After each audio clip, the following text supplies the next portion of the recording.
In this video, I'm going to walk you through how to import an Excel file into Power BI. Start by opening Power BI. On the opening screen, click Get Data. Now click on Excel and then Connect. Notice there are several types of data files that Power BI can open.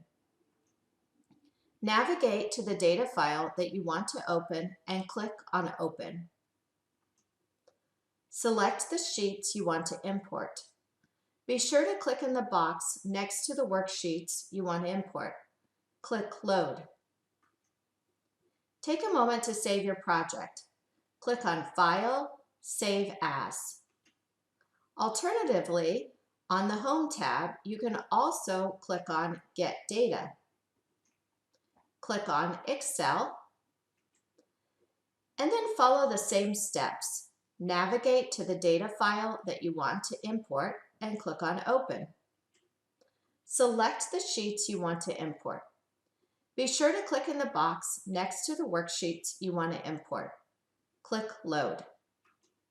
That's it, we're done. This video was created and narrated by Tracy Miller Nobles and is part of the Power BI Skill Builder video series. See accountingisanalytics.com for additional faculty and student resources.